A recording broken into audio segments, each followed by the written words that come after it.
जगन्नाथ आपणकर यह सुंदर एवं भक्तिपूर्ण शुभेच्छा अनेक अनेक धन्यवाद।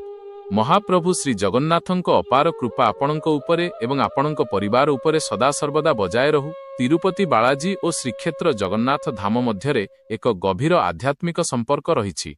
विश्वास करा जाए जे तिरुपतिर वेंकटेश्वर एवं पुरीर जगन्नाथ एक ओ अभिन्न। उभय धामरे भगवानଙ୍କ महिमा अपार। चकानयन आपणଙ୍କ जीवन में सुख और मंगल विधान करंतु, जहा एही मंदिरर महिमा को आहुरी स्पष्ट करिवो। तिरुपति बालाजींको किछि रोचक तथ्य।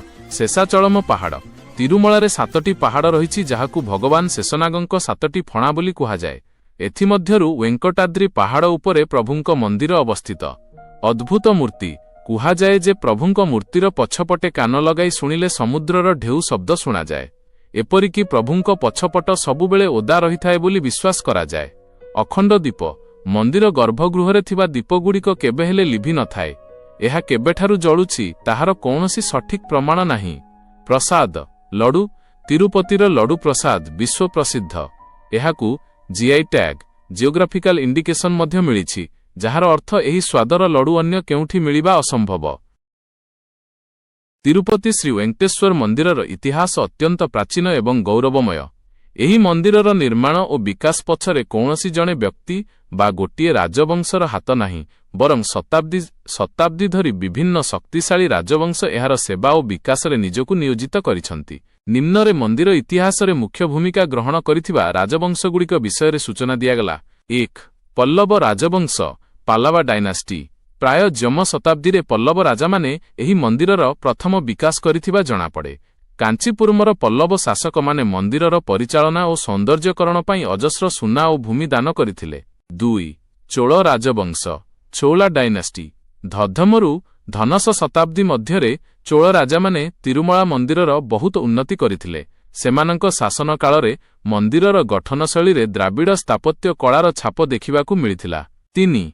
पांड्य राजवंश पांड्या डायनास्टी। दक्षिण भारतर पांड्य राजा माने मध्य भगवान बालाजींक पई अनेक मूल्यवान अलंकार एवं मंदिर निर्माण रे सहायता करिथिले। 4. विजयनगर साम्राज्य विजयनगर एम्पायर सबुठारु गुरुत्वपूर्ण समय। तिरुपति मंदिरर विकास रे विजयनगर साम्राज्यर अवदान सबुठारु बेसी। कृष्णदेव राय विजयनगरर प्रख्यात सम्राट कृष्णदेव राय एही मंदिरर जणे बड़ भक्त थिले। से मंदिरर विमान उपर भागकू सुना चादर रे आच्छादित करिबा पई अतुलनीय सुना दान करिथिले। तांकर एवं तांको पत्नींकर पित्तल प्रतिमा आज मध्य मंदिर परिसर रे देखिबाकू मिले। मराठा और इंग्रेज शासन परवर्ती समय रे मराठा सरदार एवं महिसूरर राजा माने मध्य मंदिर को दान प्रदान करुथिले। 1843 रु 1933 पर्यंत एही मंदिरर परिचालना दायित्व महंत मानंक पाखरे थिला, जेउ माने इंग्रेज सरकारंक अधीन रे रही मंदिरर सुरक्षा करुथिले। तिरुमला तिरुपति देवस्थानम टीटीडी 1933 मसीहारे आंध्र प्रदेश सरकारंक द्वारा टीटीडी तिरुमला तिरुपति देवस्थानम्स गठन करागला। वर्तमान एही संस्था मंदिरर समस्त परिचालना दर्शन एवं समाज सेवा कार्य करुछि।